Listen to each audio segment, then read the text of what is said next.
Günümüzde, yani modern çağda, kedileri evlerde ve sokaklarda zararsız bir şekilde görüyor olsak da, aslında kediler en son evcilleştirilen hayvanlar arasındadır. Arkeolojik kanıtlar, yaklaşık 9.000 yıl önce insan toplulukları arasında var olduklarını gösteriyor. Köpeklerin yaklaşık 30.000 yıl önce, hatta sığırların 10.000 yıl önce evcilleştirildiğini düşündüğümüzde bu tarih çok daha yakın bir tarihtir. Mısır, kedileri kültürel geçmişinin merkezine alan, onlara bakan ve onları din, sanat ve toplumda onurlandıran ilk medeniyetlerden biriydi. Kedileri kendilerine çok yakın hissediyorlardı. Hatta kedileri, ölen sahibiyle birlikte öbür dünyaya geçişini sağlamak için mumyaladılar. Firavunlar Mısır'ı yönetirken, kedileri sahne arkasının önemli oyuncularıydı.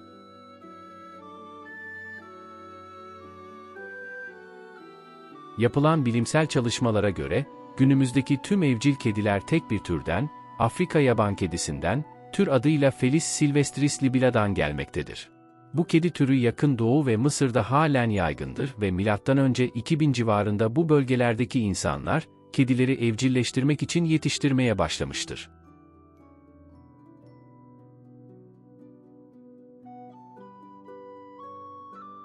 Yakın zamana kadar Mısırlıların kedilerle dostane ilişkiler geliştiren ilk kişiler olduğuna inanılıyordu. Ancak arkeologlar yakın zamanda Kıbrıs'ta bir insanla birlikte gömülmüş, M.Ö. 7000 civarına tarihlenen Neolitik döneme ait bir yaban kedisi buldular. Kediler adaya özgü olmadığından, kedinin evcilleştirildiği ve oraya insanlar tarafından getirildiği öne sürülmektedir.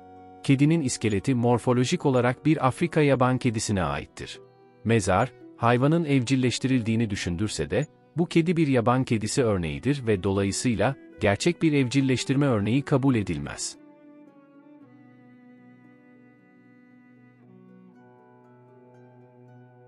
Kökeni ne olursa olsun, evcilleştirmenin amaçları açıktır. Kediler olağanüstü avcılardır ve seçtikleri av, erken tarım toplumlarında yiyecek depolamasını tehdit eden fareler, sıçanlar, yılanlar ve diğer haşerelerdir. Yabani kedilerin genellikle gece avlanırken, insanların geceyi uyuyarak geçirmesi, yaban hayatında insan ve kedi eşleşmesinde çok büyük tehlike oluşturmamış, hatta uygun bir doğal eşleşme haline getirmiştir.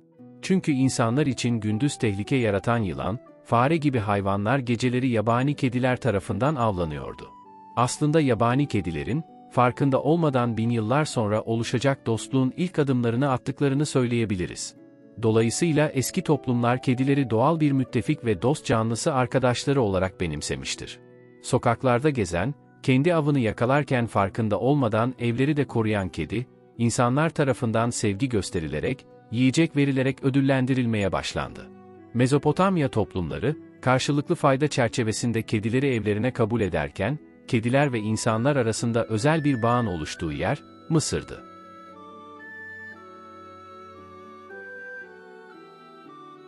Eski Mısırlılar için kedi sadece fayda sağlayan bir hayvan değildi, aynı zamanda çok sevilen bir hayvandı.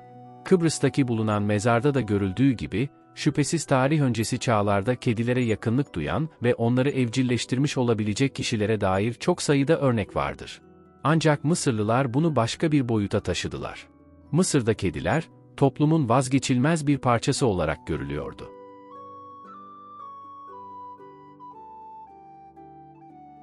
Bir şeye bağlılığın ilk göstergelerinden biri, ona bir isim vermektir. Mısırlılar hayatlarının merkezine oturttukları bu canlıya nasıl sesleneceklerine karar verirken, kendi kendini tanımlayan ifadenin yeterli olduğunu düşündüler ve kedilerin çıkardığı sese göre onlara miu veya mao adını verdiler. Kelimenin tam karşılığı, miyavlayan anlamındaydı. Mısır kültüründe kedi kimseye ait değildir. Kimse bir kediye sahip olamaz. Çünkü bir kedinin sahibi kedinin kendisidir. Ve aynı anlamda, kimse bir kediye isim veremez. Kedi çıkardığı sesle kendi kendine isim vermiştir. Mısırlıların kediyle özdeşleştirdikleri Mao ismi, zamanla, Antik Mısır inanışına göre dünyayı yok edecek olan korkunç dev yılan Apep ile savaşmak için bir kediye dönüşen güneş tanrısı Ra ile eşanlamlı hale geldi. Nasıl ki kediler Mısır evlerini korumak için yılanları avlıyorsa, Ra, kozmik düzene yönelik en büyük tehdit olan bu dev yılanla savaşmak için kedi formunu almıştı. Ve evrenin dengesine uygun olarak, her zaman savaşı kazanan, Ra oldu. Bu dev yılanla daha önce de birçok tanrı mücadele etmişti ancak, yalnızca kedi gücüne sahip Ra, bu büyük yılanı yenebildi. Bu, kedinin Mısır kültürü için önemini gösterdi. Tanrılarının en güçlüsü, fiziksel formunu alarak kedileri onurlandırıyordu.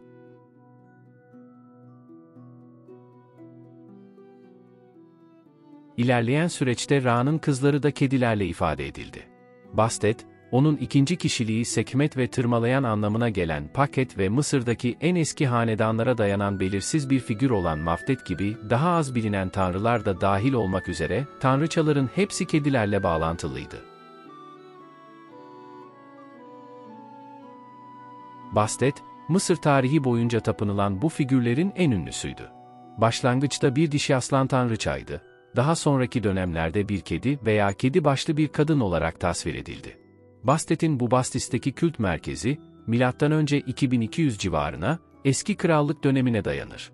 Bu kült alanı kedi tapınmasının merkezi haline geldi ve milyonlarca kedi mumyası Bastet'e adak olarak mezarlara yerleştirildi. Ra'nın koruyucusu olduğu kadar Firavun'un da koruyucusuydu. Kedilerin Mısır'daki evleri korunduğu gibi Bastet de Mısır'ı korudu ve savundu.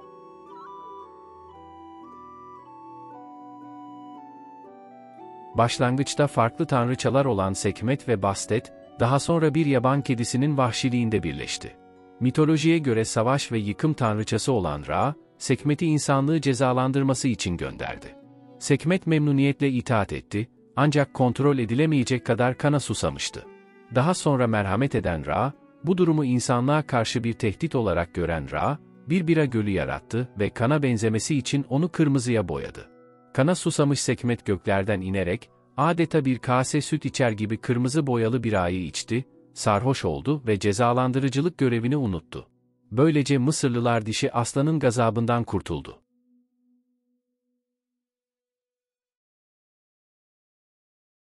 Kedilerin hem uysal hem de savaşçı yönleriyle sergiledikleri çelişkili davranışlar, Bastet ve Sekmet'in çelişkili davranışlarına da yansımıştır. Her ne kadar Mısır mitolojisinde kedi sıklıkla tasvir edilmişse de, Mısırlıların kedilere taptığını iddia etmek pek doğru değildir. Kediler onurlandırılsalar da, Mısırlılar asla bir kediye tanrı olarak yaklaşmadılar. Ancak, onların ilahi güçleri olduğunu, ilahi bağlantılarının olduğunu düşünüyorlardı ve insanları öbür dünyaya götüren ruhsal rehberler olarak hareket ettiklerine inanıyorlardı. Bu nedenle ölen bir Mısırlının öte dünyaya olan yolculuğunda ona rehberlik etmesi için bir kedi mumyalanır ve mezarına konurdu. İlahi güçleri olduğuna inanılan kediler için adaklar sunulurdu. Bugün mumyalama dendiğinde aklımıza hemen Mısır medeniyeti gelir. Mısır'da insanlar başta olmak üzere timsahlardan aslanlara, köpeklerden kuşlara kadar milyonlarca hayvan mumyalandı. Mısır kültüründe kediler en sevilen hayvan olduğu için, yaygın olarak mumyalanan hayvan türü, kedi olmuştur. Aslında kedi mumyalama, kedinin tam olarak evcilleştirilmesinden çok daha öncesine dayanıyor. 3000'den önceye tarihlenen hanedanlık öncesine ait Abidos'ta kazılan mezarlar, öbür dünyada içmeleri için küçük süt kaplarıyla birlikte gömülmüş kedi iskeletlerini ortaya çıkarmıştır. Krallar için altın, gümüş ve değerli mücevherler tercih edilen hazineydi. Ancak kediler için süt, elbette ki renkli metallerden ve nadir bulunan taşlardan daha değerliydi. Mısır uygarlığı ilerledikçe, mezarlarda kedi tasvirleri daha sık görülmeye başlandı. Yeni krallıkta, mezar fresklerinden oyma kabartmalara ve görkemli heykellere kadar binlerce resim kedileri tasvir ediyordu ve kediler diğer tüm hayvanlardan daha sık görülüyordu. En yaygın tasvirler onları ya avlanma ya da kuş avlama sahnelerinde, ev sahnelerinde erkek ve kadınlarla, genellikle sahiplerinin sandalyelerinin altında otururken ya da Ra-A'nın Apep ile olan mücadelesi sahnelerinde tasvir ediyor. Mumyalanmanın ve ahirette korunmanın onuruna rağmen, kedilere duyulan saygının acımasız yönü, şok edici gerçeklerle ortaya çıkar. Tarihçiler tarafından halen tartışılsa da, kedilerin yavruluk çağlarından itibaren büyütüldükleri tapınaklarda, özellikle başta Bastet olmak üzere tanrılara kurban edildiklerine dair kanıtlar vardır. Bu ritüel için kediler, genellikle, boğularak öldürülürdü. Çünkü antik Mısırlılar, boğulan kedilerin gerçekte ölmediklerini, sadece ahirette yeniden uyandırılmak üzere uyutulduklarını düşünüyorlardı. Bu uygulama sırasında kedilerden bazılarının boyunlarının kırıldığına dair kanıtlar var. Bu kurban ritüeli, iki amaca hizmet ederdi.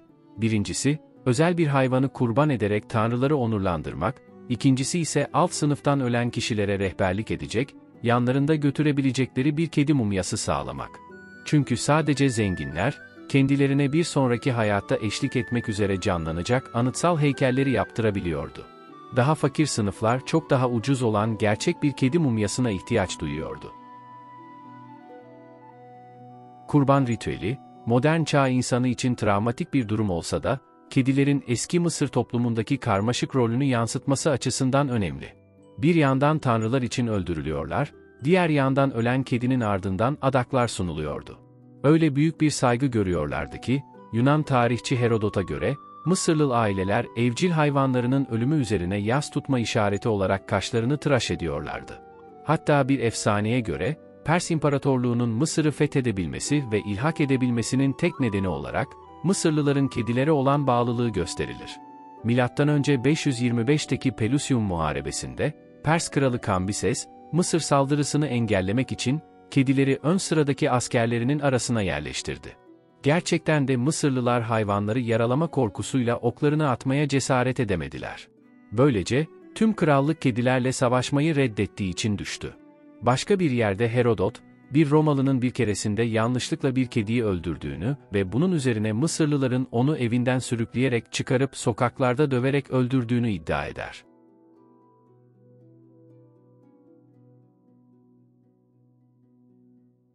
Mısırlıların kedilere yüklediği dini önemin ötesinde aslında onlara taptıkları açıkça anlaşılabiliyor. Bu, Prens Tutmosen'in Tamio adlı kedisi için yapılmış lahitte açıkça görülebilir. Taştan yapılmış bu lahitte kelimenin tam anlamıyla, bir dişi kedi, önünde süt kavanozları ve bir tavuk gibi görünen şeylerle oturur şekilde oyularak betimlenmiştir. Yaygın bir diğer yanlış anlamada, köpeklerin Mısır'da kedilerden daha az önemli olduğudur. Ancak köpekler dinde de onurlandırılır, sanatta tasvir edilir ve toplumda bakılırdı. Köpekler ve kediler, tıpkı modern toplumlarda olduğu gibi, sevilen evcil hayvanlardı. Belki de köpeğin eski Mısırlılara ait anlatılarda daha yaygın olmamasının nedeni, köpekler birçok toplumda sevilirken, Mısırlıların kedilerle olan arkadaşlığının bağımlılık noktasına gelmiş olmasıdır. Tıpkı bugün günümüzde olduğu gibi, eski Mısırlılar kediler, köpekler ve kuşlar da dahil olmak üzere birçok hayvanı sadece evcil hayvan olarak değil, ailelerinin bir ferdi olarak görüyorlardı. Kediler, Mısır kültüründe yaygın bir rol oynadılar, tapınıldılar, onurlandırıldılar ve hatta kurban edildiler. Evlerin koruyucuları olarak görüldüler, evcil hayvan olmanın yanı sıra, aileden biri gibi muamele gördüler ve ölümden sonra bile hatırlandılar. Ne yazık ki, bu hayvanların milyonlarcası daha sonra, 19. yüzyılda, gübre olarak kullanılacaktı. 1800'lerde Mısır arkeolojisinin keşfedilmesiyle, Mısır medeniyetine olan ilgi arttı. Özellikle mumya merakı çılgınlık seviyesindeydi ve bu çılgınlık Britanya İmparatorluğunu kasıp kavurdu. Zengin patronlar, amatör arkeologlar ve hatta meraklı tüccarlar çeşitli nedenlerle mumyaları satın aldılar. Bazıları özel koleksiyonları için, bazıları müzeler için satın alıp sergilerken, bazıları da mumyaların sargılarını çıkarıp attı ve sargı malzemelerini gazetelerde kağıt olarak kullandı. Hatta bazı mumyalar, mumya kahverengisi olarak adlandırılan rengin elde edilmesi için yağlı boyalarda kullanılmak üzere öğütüldü. Bir kısmının da ilaç olarak tüketildiği tespit edildi. Geç Orta Çağ'a kadar uzanan bir geçmişe sahip olan Avrupalı doktorlar, mumyalama koruma sürecinde kullanılan bitum ve natron gibi kimyasalların, yaşayan hastalar için de, her derde deva olabilecek bir ilaç olduğuna inanıyorlardı. Bu nedenle mumyalanmış insan kalıntıları, yiyecek ve içecek olarak tüketiliyordu ve insan mumyaları kıt olduğunda, kedi mumyaları bu amaçla kullanılıyordu. Ve mumyalar teorik olarak tıpta yardımcı oluyorsa, toprak sahipleri için ekinlerin daha kolay büyümesine de yardımcı olabilirdi. Bu düşünceyle 1890'da 180.000 kedi mumyası, İngiltere'nin Liverpool kentinde bir açık artırmada satıldı. Satın alınan mumyalanmış kediler hemen öğütüldü ve gübre olarak tarlalara serpiştirildi. Bu davranış, eski Mısırlılar için kutsala saygısızlık, modern çağın kedi severleri için şok edici bir şey olsa da, 19. yüzyıl İngiliz çiftçileri için oldukça pratik bir yöntemdi. Kedi evcilleştirme, kedi tapınması ve kedi mumyalama, karmaşık bir tarihin parçasıdır. Belki de Mısırlılar onları evcilleştiren ilk kişiler değildi. Belki de onlara tanrı olarak tapınmadılar. Ancak gerçek şu ki kedi mumyalarının çoğu trajik bir öbür dünya ile karşılaştı. Kediler eski Mısırlılar tarafından seviliyor, takdir ediliyor, yardımseverlikleri, arkadaşlıkları ve şefkatleri nedeniyle onurlandırılıyordu. Antik Mısırlılar için bir kedi, sadece bir ev hayvanı değil, tanrıların yeryüzündeki yansımasıydı. Onlara gösterilen bu ölümsüz saygı, piramitlerin gölgesinde bugün hala yankılanıyor. Belki bir gün, biz de doğaya bu kadar derin bir bağlılıkla bakabiliriz. Mumyalanmış kediler. Onlar yalnızca bir hayvan mumyası değil, birer inanç sembolüydü. Bir zamanlar Nil kıyılarında kediler, tanrıların diliydi. Onlara gösterilen ölümsüz saygı, bugün bize bir şeyi fısıldıyor olabilir. Bazı canlılar, yalnızca yaşarken değil, öldükten sonra da kutsaldır. Yeni videolarda görüşmek dileğiyle esen kalın.